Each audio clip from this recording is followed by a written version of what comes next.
민수기 14장 1절 3절 말씀, 제가 가지고 있는 성경 구약 217쪽에 있습니다. 다 찾으신 줄 알고 저 한 절, 여러분 한 절, 마지막은 같이 합독하도록 하겠습니다. 1절입니다. 온 회중이 소리를 높여 부르짖으며 백성이 밤새도록 통곡하였더라.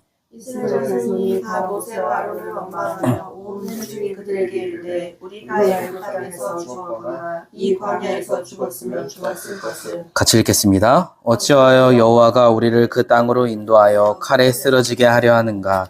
우리 처자가 사로잡히리니 애굽으로 돌아가는 것이 낫지 아니하랴.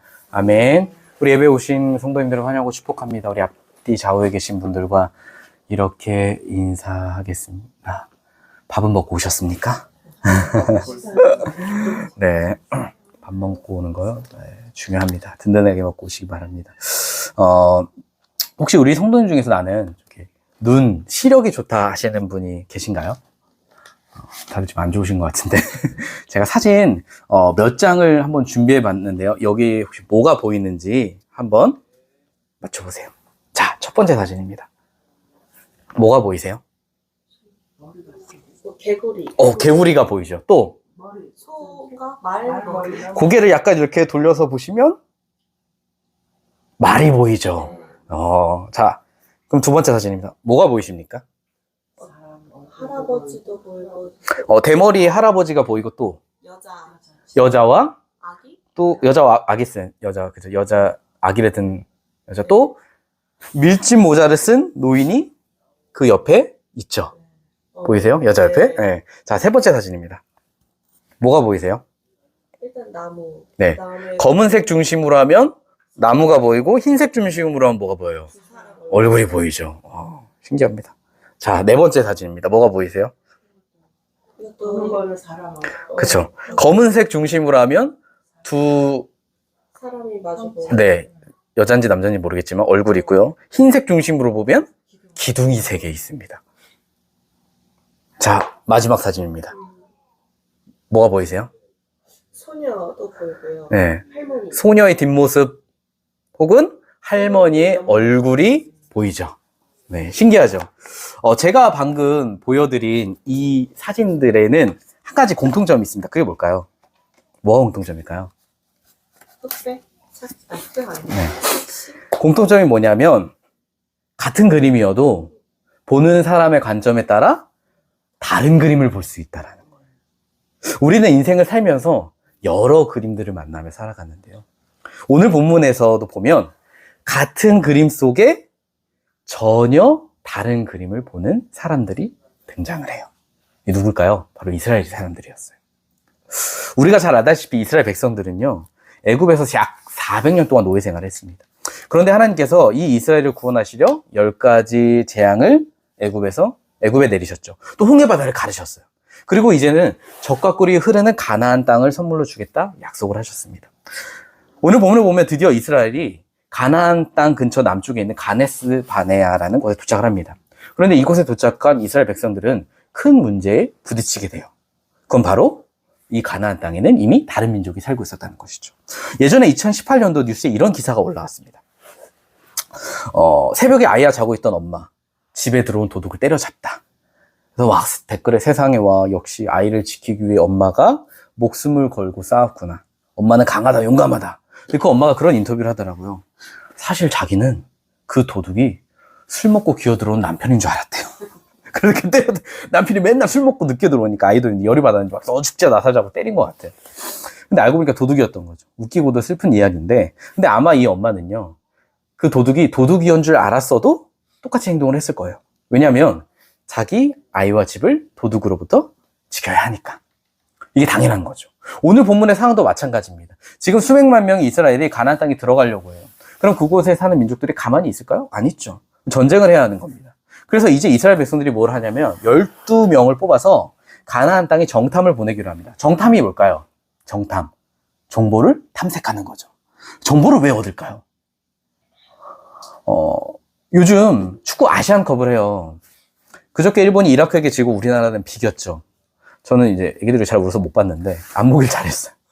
아시아 강팀들이 이 아시아 팀, 다른 팀들에게 지는 경우는 보통 이런 거래요. 뭐냐면 정보가 부족해서. 그러니까 상대팀 나라는 선수도 자주 바뀌고 경기 영상도 별로 없대요. 근데 정보 얻기가 힘들다는 거예요. 근데 우리는 전력 노출이 다 돼서 약점을 다 알아요, 상대팀이. 근데 전쟁도 그렇대요. 전쟁도요, 전쟁하는 곳의 땅이 좋은지, 거기에 사는 애들의 힘이 어떤지, 성은 높은지, 약점은 뭔지, 정보를 얻는 게 정탐이라는 거예요. 그런데 이 구절 제가 이렇게 막 설명을 하면서 뭔 눈치채셨는지는 모르겠지만 사실 이해가 안 되는 게 하나가 있습니다. 그게 혹시 뭔지 아시나요? 이걸 제가 얘기를 하면서 이해가 안 되는 게 있어요. 그게 뭐냐면 이 가나안 땅은 하나님께서 이스라엘에게 선물로 주시겠다고 한 땅이었잖아요. 우리 성도님들 다 선물 받아보신 적 있으시죠? 저희가 이번 주에 우리 형제가 시험을 본다고 해서 초콜릿 선물을 준비했어요. 자, 받으세요. 받아가세요. 초콜릿. 네. 자, 잘 보세요. 자, 보통 이렇게 선물을 줄 때요. 주는 사람이 노력할까요? 받는 사람이 노력할까요? 주는 사람이 노력하죠. 왜요? 사서 준비해야 되니까. 받는 사람은요, 그냥 와서 손 내밀어 가지고 받아가면 돼요. 거저 먹는 거예요. 근데 물론 반대의 경우도 있어요. 제가 청소년 사역할 때 그런 부모님들 계셨대요. 자녀들에게 너 이번 시험에서 몇 등 안에 들면, 전교 몇 등 안에 들면 내가 최신형 핸드폰 사줄게. 그러면 진짜 그 등수 안에 들어서 그걸 받았어요. 자녀들이 그걸 선물이라고 생각할까요? 아니요. 거래 혹은 보상이라고 생각을 해요. 왜냐면 그 최신형 핸드폰은 내가 밤새고 코피 나면서 유튜브 안 보고 공부해서 엄마를 기쁘게 해드려서 받아낸 거잖아요. 근데 가나안 땅도 그래요. 아니 선물이라며요. 주신다며요. 그럼 왜 정탐을 하냐고요. 적이 강한지 약한지 어디 길이 좋고 어떻게 성을 공격하는 게 좋은지 그건요 이스라엘이 걱정할 게 아니에요. 그래서 신명기 1장 21절을 보면요 한번 같이 찾아볼까요? 신명기 1장 근처에 있어요.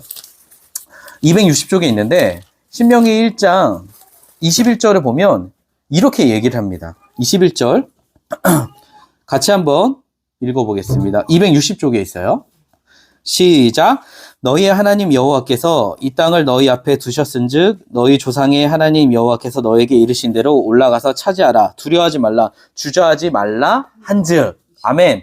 뭐라고 하냐면 이스라엘 백성들이 가데스 바네에 왔을 때 리더 모세가 그랬대요. 야, 너희 하나님께서 이 가나안 땅을 너희에게 소유로 주셨어. 선물로 주셨어. 그러니 하나님 말씀대로 가나안 땅에 올라가서 거기 가져. 두려워하지 말고 주저하지 마. 했더니 1장 22절 그 아래 바로 있어요.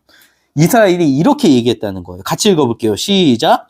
너희가 다 내 앞으로 나와 말하기를 우리가 사람을 우리보다 먼저 보내어 우리를 위하여 그 땅을 정탐하고 어느 길로 올라가야 할 것과 어느 성읍으로 들어가야 할 것을 우리에게 알리게 하자 하기에 아멘. 뭐라고 대답하냐면 아니요. 우리가 가나안 땅에 가기 전에 먼저 사람을 보내서 정탐을 좀 해야겠습니다. 전쟁할 때 어떤 길로 갈지 성은 어디로 가야 할지 알아야겠습니다. 하나님은 야 너네 그냥 가면 돼 라고 하시는데 이스라엘은 뭐라냐면 우리 그렇게 못 가겠어요. 우리가 확인을 좀 해봐야겠어요. 그러는 거예요. 여러분 사실 이스라엘은요 이 땅을 정탐할 필요가 없어요. 왠지 아세요? 이스라엘에 이 땅을 가장 잘 아시는 분이 이미 계세요. 누구냐? 그들을 인도하셨던 여호와 하나님. 그분이 계시니까 이스라엘은요 그저 하나님 말씀에 순종해서 하나님 따라 가기만 하면 돼요. 근데 사실 인간적인 관점에서 보면 이런 이스라엘 반응이 이해가 돼요. 그런데 문제는 이 이스라엘의 행동이 사람의 관점에서는 당연할지 모르겠지만 하나님의 관점에서는요 믿음의 행동이 아니었다라는 거예요. 생각해 보세요. 제가 이제 제가 아내랑 예담 예찬이랑 여행을 같이 가요. 그러면 저는 MBTI에서 J형이라 계획형입니다. 어느 날은 어디에 가는지, 밥을 뭐 먹어야 되는지, 숙제는 언제 가고 몇 시 들어오는지 계획을 해요. 주유는 어디서 하지? 거기다 그 계획이 틀어지면 그 틀어질 것까지 다 계획을 해요. 피곤한 타입이죠? 그렇게 계획을 다 해서 가자는데 갑자기 17개월 된 예담 예찬이가 그러는 거예요. 아빠 멈춰. 안 돼. 우리가 그 여행 갈 때 숙소는 어떻게 할지, 차는 어떻게 할지, 만마는 어떻게 할지, 어디서 기저귀 갈고 여행 자금은 어떻게 할지 검색 좀 하고 가겠습니다. 예담 예찬이가 그런. 혹시 거기에 이쁜 누나들도 있나요? 좀 기다리세요. 얘들이 실제 이쁜 누나들이 있으면 따라가고 보더라고요. 여튼 이러면 얼마나 어이없고 황당하겠어요. 아니 내가 다 준비했는데 지들이 운전하고 준비할 것도 아니고. 이 자녀들이 그렇게 말하고 행동한다는 건 뭐예요? 무슨 의미가 있을까요? 그 행동 안에는요 부모인 우리를 믿지 못하겠다 라는 의미가 담겨져 있는 거예요. 근데 지금 이스라엘이 그래요. 정탐을 보내겠다는 건요 하나님 저희 하나님 못 믿겠어요. 우리는요, 눈에 보이는 확실한 증거가 필요해요. 왜? 눈에 보이지 않는 하나님의 약속에 내 생명을 건다? 그거는 안 될 것 같거든요. 사랑하는 성도님, 우리는 보면요, 다 하나님을 만나고 싶고 경험해야 하고 싶어요. 그쵸? 하나님 만나고 싶죠. 경험하고 싶죠. 왜냐하면 짜릿하거든요. 근데 성경에서 보면요, 하나님이 하나님의 일을 하실 때 한 가지 나타나는 공통된 특징이 있어요. 그게 뭐냐면 하나님은요, 항상 하나님 사이즈의 일을 하세요. 다른 말로 사람이 할 수 있는 크기가 아니라는 거예요. 그러니까 이스라엘이 애굽을 탈출하는 일, 이스라엘이 할 수 있는 일이 아니에요. 홍해를 가르는 일? 못해요.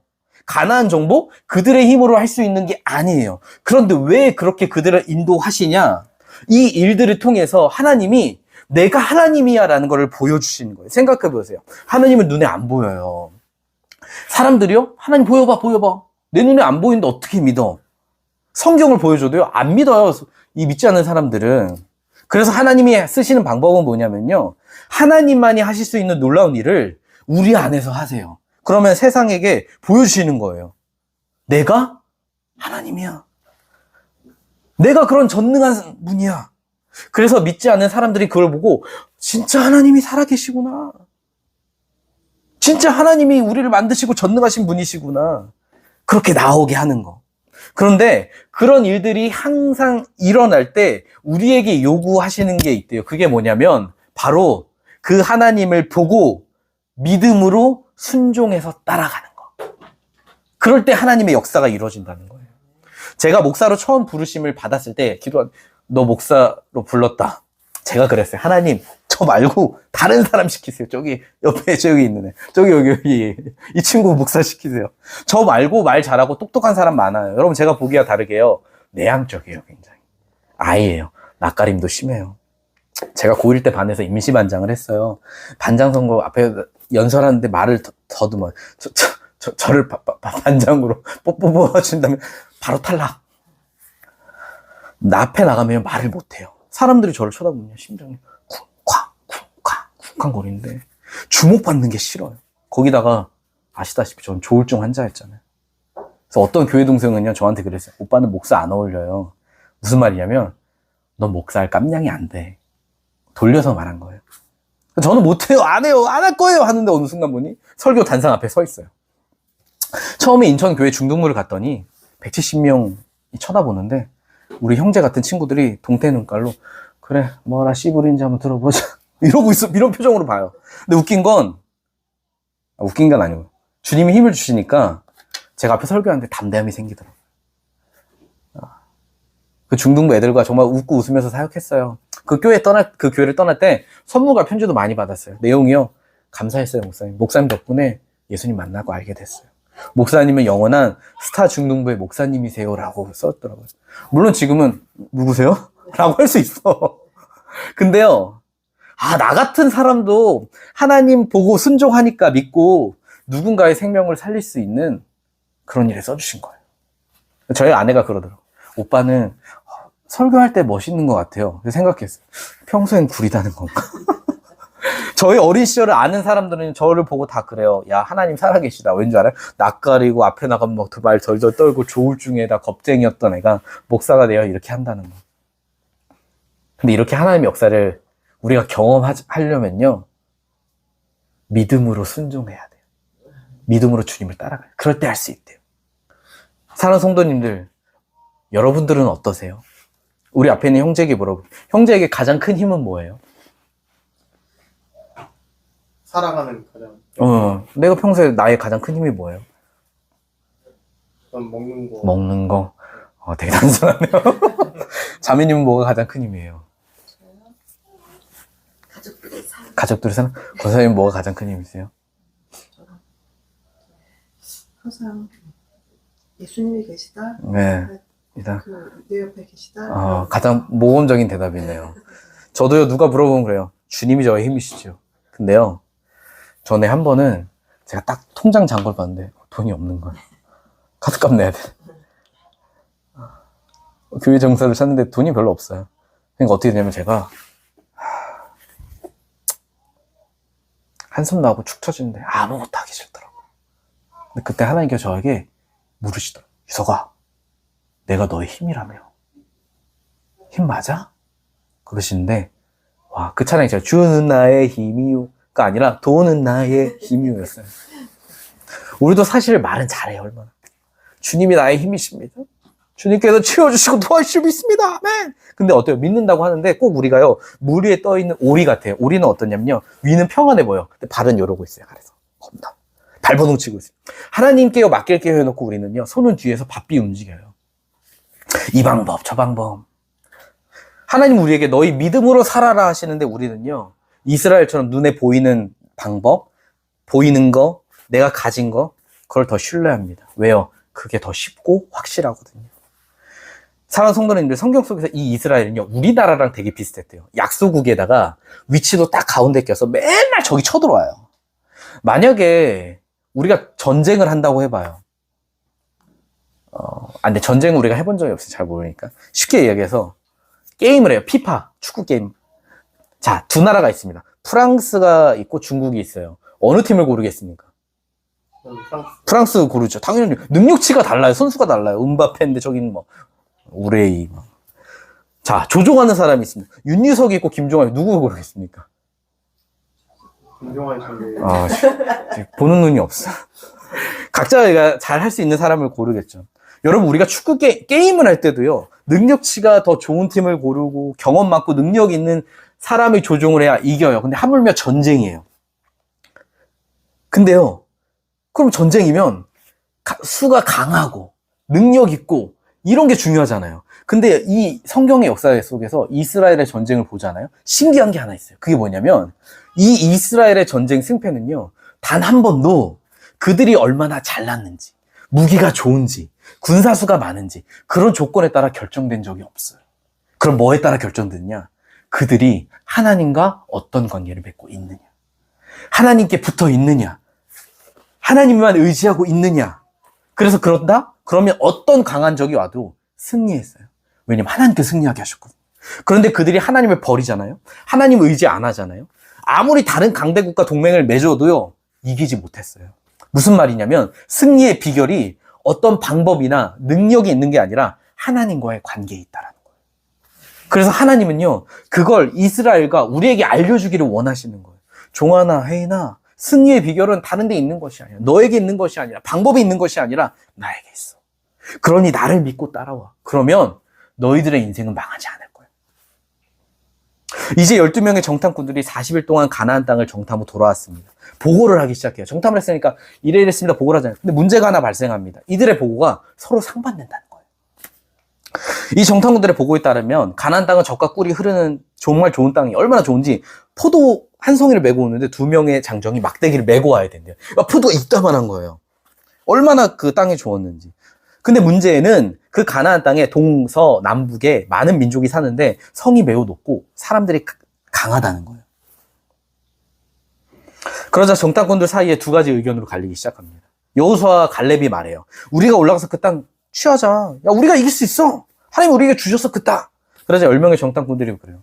뭔 소리야? 야, 우리 못 이겨. 걔도 우리보다 강해. 야, 그 거인 안악 자손들 봤냐? 걔네 앞에서 우리는 메뚜기다, 메뚜기.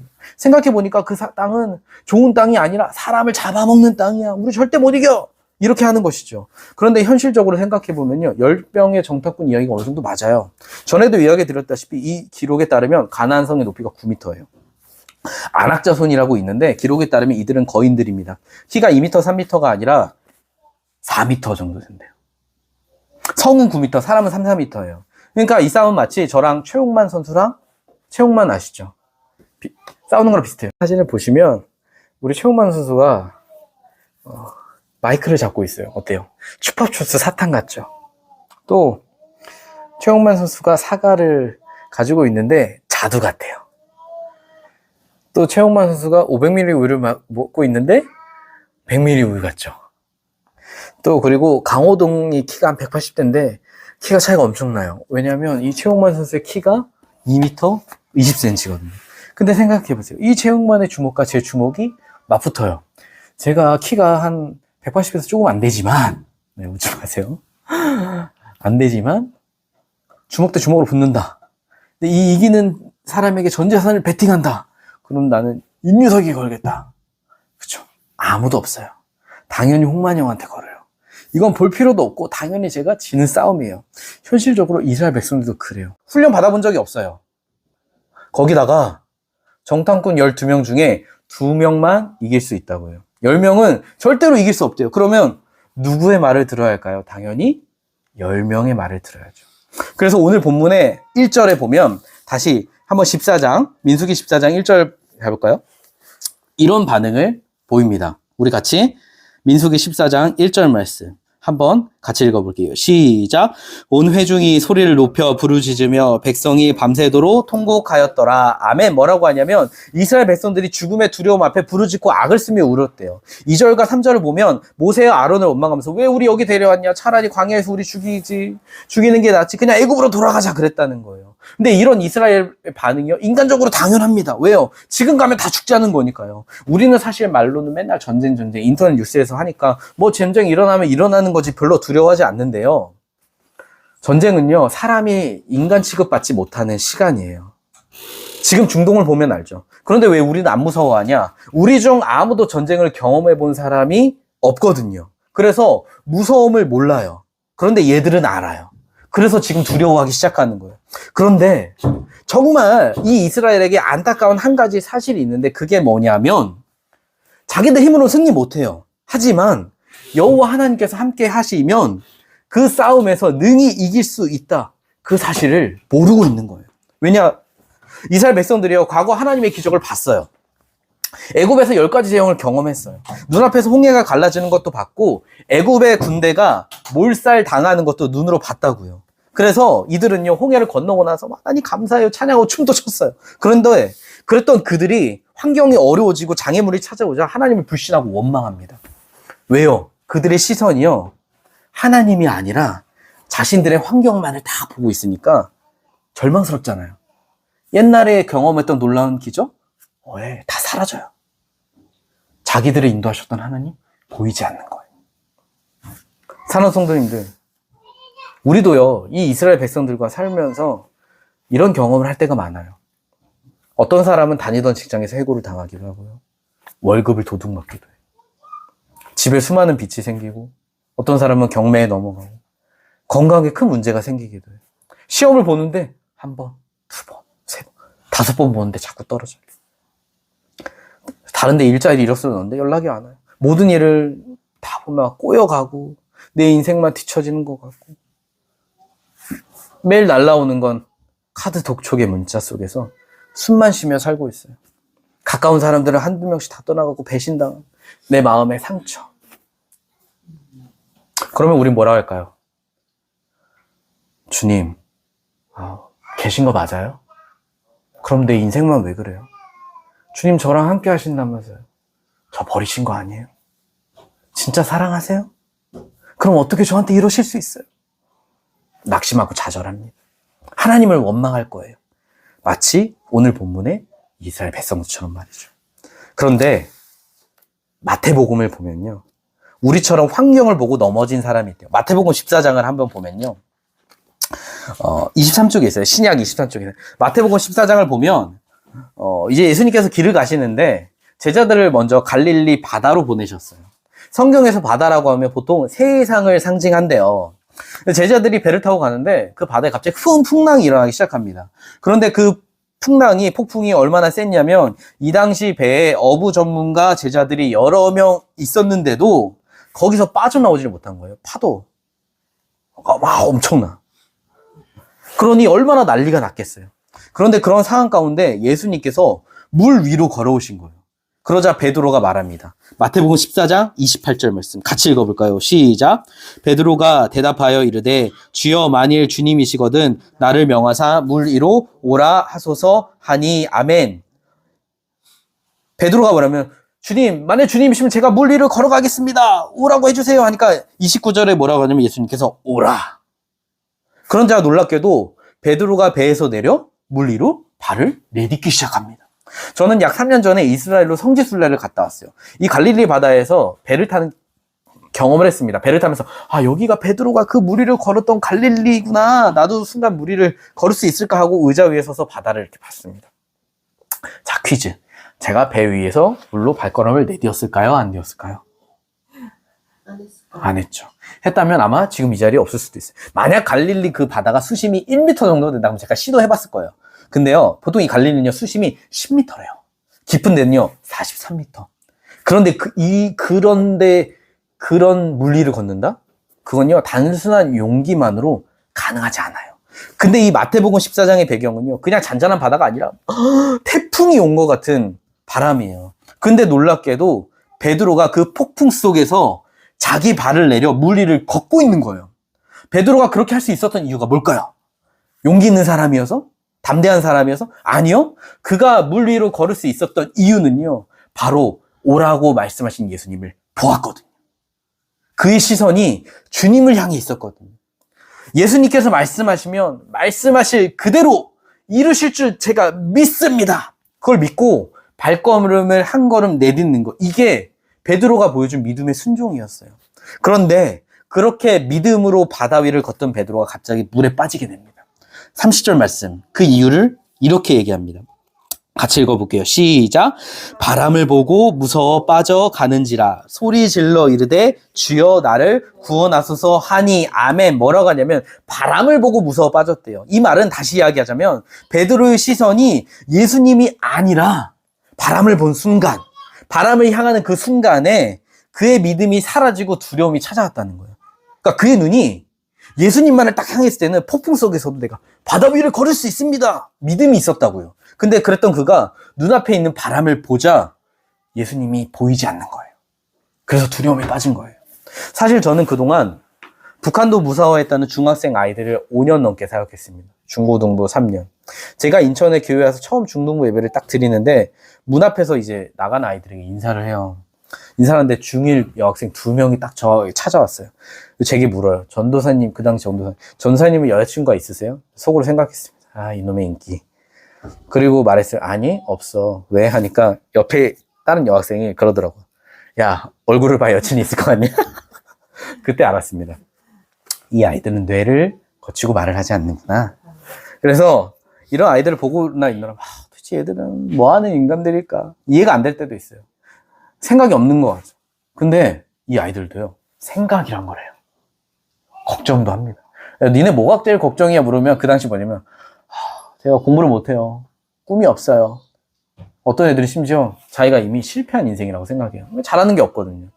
근데 그 아이들이 딱 유일하게 걱정하지 않는 때가 있습니다. 그게 언제인 줄 아세요? 바로 수련회 때. 왜냐면 수련회 때는 3일 동안 막 주님 안에서 찬양하고 말씀 듣고 막 기도도 하고 은혜 교주 나누고, 그러니까 항상 아이들의 시선이 어디 있냐? 주님을 향해 있어요. 그러니까 마지막에 아이들이 딱 쓴 간증을 읽어보면 저는 예수님이 저와 함께 하신다는 거 알았어요. 저 이제 걱정 안 하고 예수님만 볼게요. 이렇게 써요. 근데 그 아이들이 딱 집에 이제 가요. 어떻게 되냐? 우선 엄마가 반겨요. 왔어? 3, 4일 동안 잘 놀다 왔어? 이제 놀았으니까 공부해야지. 너 학원 숙제에 밀린 거 알지? 그동안 빠졌지? 지난 학기 성적도 떨어지고 너 그러자 실패자 되는 거야. 정신 차리고 공부해. 수련회 때는요, 주님만 바라보고 믿음이 생겼던 애들이 딱 집에 오자마자 다시 환경이 그들을 덮치기 시작해요.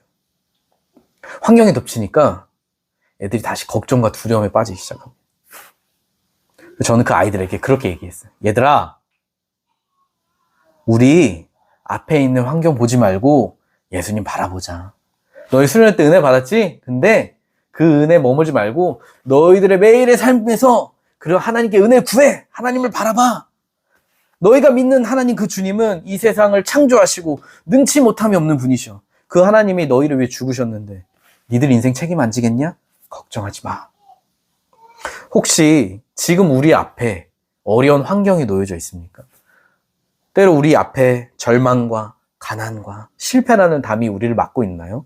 저는 여러분에게 간절히 소망합니다. 우리의 시선을 환경에서 떼어서 주님을 바라보십시오.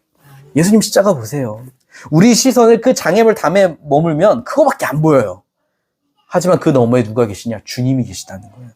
그러면 우리와 함께 하시고 우리를 인도하신 주님을 볼 수 있대요. 제 이야기를 하나 하고 설교를 마무리하려고 해요. 제가 전에 이야기했다시피 저는 어린 시절 가정이 여러 가지 이유로 재정적으로 어려웠어요. 그러던 중에 대학을 가고 군대를 갔는데 저에게는 휴가를 나오면 항상 저를 대접해주는 교회 지인들이 있었어요. 근데 어느 날은, 저도 염치가 있지 맨날 얻어먹는데, 차를 한번 대접해주고 싶다. 근데 저는 그 당시 월급이 군대에서 7, 8만 원이었어요. 돈이 없어요, 차를 대접할.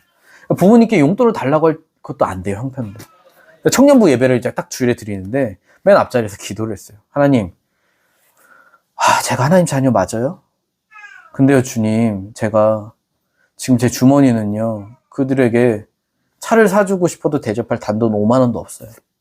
주님, 저 왜 이렇게 가난해요? 저 너무 비참해요. 저희 가족을 혹시 버리신 거 아니에요? 아니면 우리 집만 왜 그래요? 라고 한탄의 기도가 나왔어요. 근데 하나님께서 그때 제 마음 가운데 그런 응답을 주시더라고요. 유서가, 내가 너의 하나님이야. 내가 너한테 그 돈 줄게. 근데 제가 딱 그 답을 받고 뭐라고 했냐면, 하나님. 장난하세요? 무슨 수로 돈이 생겨요, 지금 어디서. 하늘에서 돈이 뚝 5만 원 이렇게 뭐 떨어집니까? 말도 안 되는 소리 하고 있네. 왜요? 아무리 봐도요, 돈이 생길 데가 없어요. 근데 그리고서는 딱 예배를 마치고 교회 1층으로 터벅터벅 이제 내려가고 있는데, 갑자기 교회에 아는 집사님을 만났어요. 그리고 그 집사님 그러시더라고요. 유서가 휴가 나왔어? 맛있는 거 사 먹어 하더니 5만 원을 딱 주시는 거예요. 그때 생각했어요. 마시는 차가 아니라 자동차를 기도했어야 되는데. 저는요, 그때 알았어요. 뭘 알았는 줄 아세요? 제가 오늘 본문의 이스라엘 백성들과 다르지 않다는 걸 알았어요. 사랑하는 성도님들, 하나님은요, 늘 우리와 함께 계세요. 우리의 기도요, 우리는 안 듣는 거 아니야. 다 듣고 계세요. 때로 우리의 상황이요, 마치 하나님이 등을 돌리신 것처럼 어려울 때도 있어요. 그런데 한 가지 사실은 여전히 주님은 우리를 붙잡고 함께 하세요. 왜요? 예수님을 십자가의 죽음에 내어주실 만큼 우리를 사랑하셨기 때문에 우리가 폭풍 속에 있다 할지라도 우리에게 두려워하지 말라고 하십니다. 혹시 이 자리 가운데 어려운 환경 때문에 낙심한 분이 계십니까? 주저앉은 분이 계신가요? 이렇게 기도했으면 좋겠어요. 주님, 지금 제 눈앞에는 어려운 환경과 거친 폭풍과 수많은 담들이 저를 둘러싸고 있는데 그거밖에 보이지 않아요. 주님, 제 눈을 열어주셔서 지금 저와 함께 하시는 주님을 보게 해주세요. 담대하게 주님을 보고 주의 말씀에 순종하여 믿음의 길을 걷는 제가 될 수 있게 해주세요. 저는 사랑하는 우리 함께 걷는 교회 성도님들이 모두 그 고백을 하기를 원합니다. 그래서 이번 한 주간 어떤 분들은 시험이 있고 다른 분들은 어떤 문제가 있지만 우리가 그 문제 앞에서도 주님과 함께 그 믿음을 가지고 담대하게 걸어가시는 우리 함께 걷는 교회 성도님들 되시길 예수님의 이름으로 간절히 축복합니다. 우리 시간